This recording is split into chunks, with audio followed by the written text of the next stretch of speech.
First, open ChatGPT website.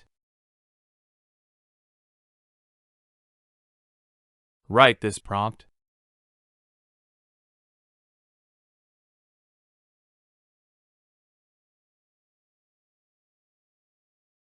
You can edit the prompt to get better results.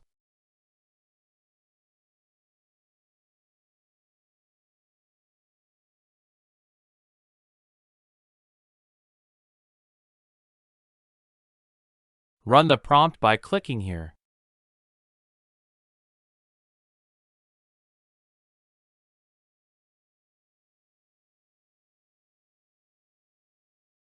You will find the prompt used in the video on description below.